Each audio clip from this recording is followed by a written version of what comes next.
Ciao ragazzi, benvenuti a Giazza, l'isola Cimbra della provincia di Verona, ma anche la terra di Giorgio, l'oste di Giazza, l'oste cimbro e carbonaio, perché la sua passione, che porta avanti ormai da un sacco di tempo insieme alla sua famiglia, è quella di farsi carbone, una tradizione che ha ovviamente una matrice cimbra e che lui porta avanti partendo già dall'inverno, nelle settimane fredde, quando va nei boschi, qui intorno ce ne sono tanti, sceglie il legno giusto per qualità e per calibro e poi piano piano lo accatasta, lo prepara in modo da costruire la pira, che è una piccola opera d'arte perché richiede un'architettura ben precisa con degli accorgimenti che sono stati tramandati di generazione in generazione. Bisogna sistemare i legni in un certo modo, bisogna fare il condotto di accensione, bisogna ricoprire tutta la pira con la terra, meglio se quella con cui è stata accesa la pira l'anno prima, e tante piccole cose. Poi si accende il fuoco, si aspetta 3 giorni perché è una combustione lenta per arrivare alla carbonizzazione, per poi arrivare per l'appunto al prodotto finito. E qui ti voglio, è il motivo per cui sono tornato a trovare Giorgio oggi, perché il carbone lui non soltanto lo fa, ma lo usa veramente, lo usa per la sua osteria proprio qui in centro a Giazza, dove anche con il carbone si riscopre un mondo che probabilmente non c'è più, ma lui continua a farlo vivere. E sapete perché? Perché lo usa per riscaldare, certo, ma lo usa anche per cucinare. E allora, Oh Stefano, dai, muoviti che il pane in forno, veloce, dai che andiamo. visto? Arrivo, vi avevo detto, andiamo in cucina e scopriamo qualcosa veramente di straordinario che ci fa tornare un po' indietro nel tempo. Arrivo.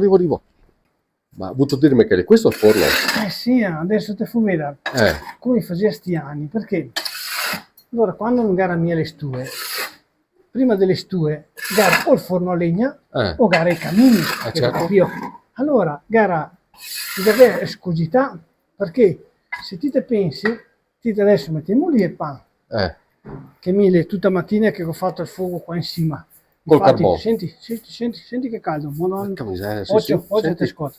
Adesso mettiamo lì la pagnocchetta del pane. Dopo lo mettiamo su nel suo quarcelo di ferro, che tu appena fatto vedere, e dopodiché lo tappiamo e che mettiamo insieme al carbone e anche la cenere. Questo è un panetto fatto con lievito di birra, come mi ha insegnato papà, che mio papà una volta che mi insegnava, perché lui una volta era fornaro. Lui dice, papà, dimmi le dosi. Non ho mai detto, sì, il fa, te ciappi la farina. Lui ha detto, ma quanto lievito che metti? Infatti, fai il lievito, il sale, e praticamente allora la volta dopo sai che di fatto ho messo la bilancia sotto, Andiamo, sì. ho messo la bilancia sotto alla terrina, che fermo il taglio, aspetta che ti spiego qua, fermo il taglio, ho messo Che spettacolo. la crocetta, aspetta, veloce. E adesso? Adesso che mettiamo il quarcilo. Fatto come? Cos'è ghigia questa? No, questo non è un quarcilo di ferro. Adesso mettiamo lì il panettino. E questa era la prassi un tempo, no? Praticamente se l'era un forno, era come un fornetto, perché se ti pensi, non funziona da forno. E qua adesso, per carità, non altro ti sei che il carbone. Una volta era. Anche sopra così si sì, cuoce anche sopra, sì. giusto? Fa la crosticina croccante. No, non è crosticina, è questione che dà caldo, che noi andiamo a fare caldo. Ma dopo ti spiego al carbone sal servere, che te go per qua sulla tola. Ma tu lo fai ancora così il pane, davvero? Allora qualche volta sì, effettivamente sì, perché comunque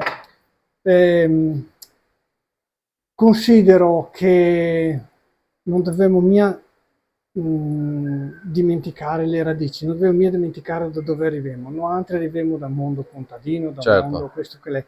Però questa è l'ara, carità, non posso mai mettere qua a fare 10 pagnotte così perché mi vuole 10 ore praticamente o su. Però ogni tanto per piacere. Ma per te o per gli appassionati? Ma più che altro pannello per mio papà, che ci mettiamo lì a giocare con le farine, che adesso questo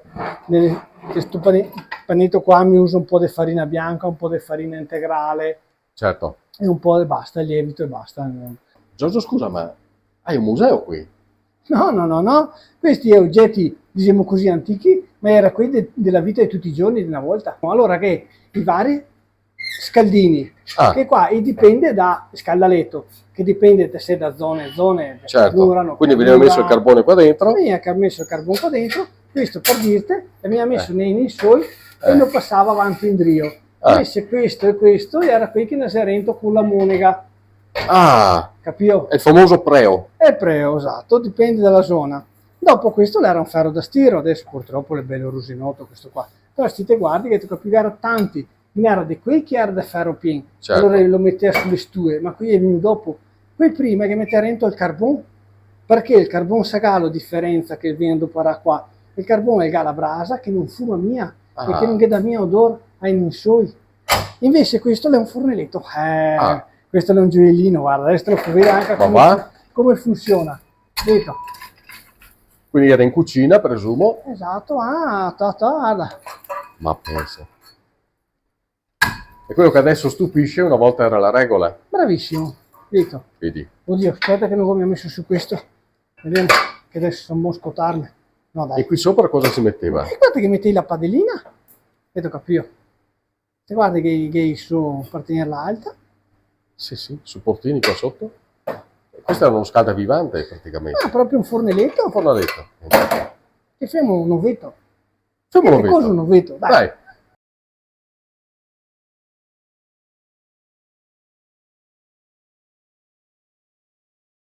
Quello che a me mi piacerebbe sarebbe tornare in drio a vedere come faceva, perché come ti ho detto prima, bisogna che se smettiamo da dove arriviamo. Dobbiamo, te sai come parte, che ho sempre detto, mi bella la cucina, belle tutte le varie tecniche di cottura che mi piacciono anche a me, però te, faremo a fare le robe come le faceva sti anni. Guarda, siete così in ovetto, quando brasete, allo stesso tempo ti ciappi le brase, ti puoi mettere anche la padella sulle brase, per carità. Certo. Però te sei. E intanto il pane sta cuocendo. Pane, là sotto lascialo stare il pane.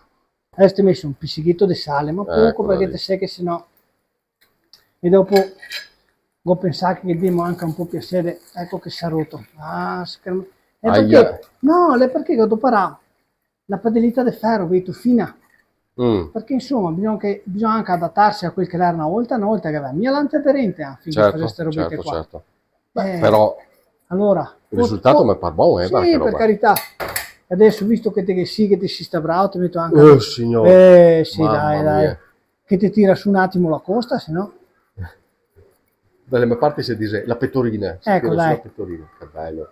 Abbiamo fatto la merenda? Guardate, ma che merendina, ragazzi. Adesso tutto il tempo è mangiare, però. Ma il pane? Dai, mangia l'ovito. Fammi il tempo. Sì, dai. Fra pochissimo. Svegli fuori, però, su. 40 minuti dopo il risultato. Eccolo qua. Occhio, scotti. Qua che è un po' di cenere, ma te. Quella fa parte. Veda. Bellissimo. Pane con farina integrale. Eccezionale. Cioè, sei bravo anche senza guanti così. Eccolo qua. Mamma mia. Un pan, detto, cosendolo lì sotto abbastanza bagnato, perché comunque le fatiche anche a catarghe la. Quanto è bello fare queste cose. È bello perché ogni volta la vai mai fuori uguale. Lì, allora un colpo viene fuori un po' petà, un colpo ti sbagli un po' gli orari, magari che manco fuoco, che per se fuoco un po' così. Ma dopo quindi quando fuori bene. Ma dopo il pan, il tuo pan è sempre il tuo pan.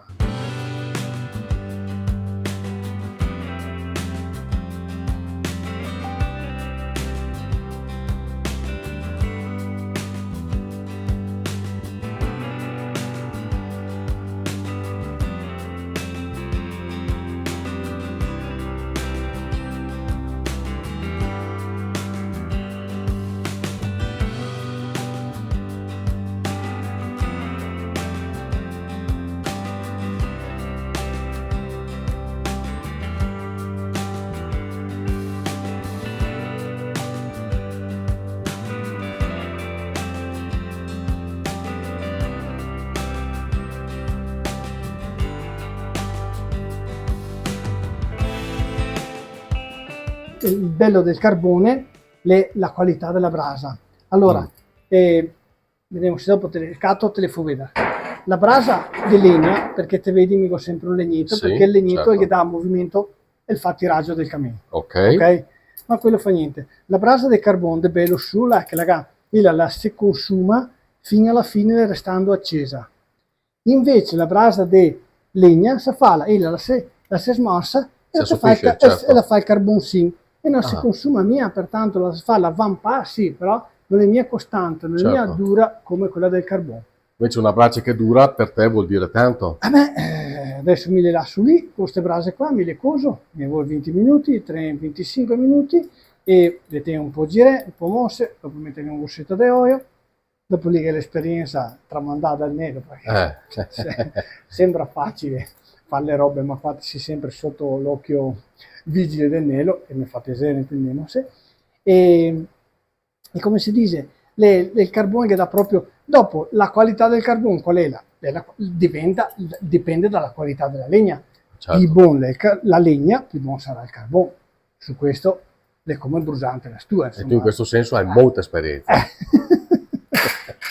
Che dopo, personalmente, te mi domandi se il carbone ha un valore aggiunto? Sì, assolutamente sì, perché se ben che mi credo tantissimo in quello che è la carbonara, fare il carbone, mantenere vivo questa tradizione e te se ben che tutti gli anni la femo, anzi mi fa anche parecchie, sono anche in giro a Farghine e quando mi chiama se posso, devo volentieri.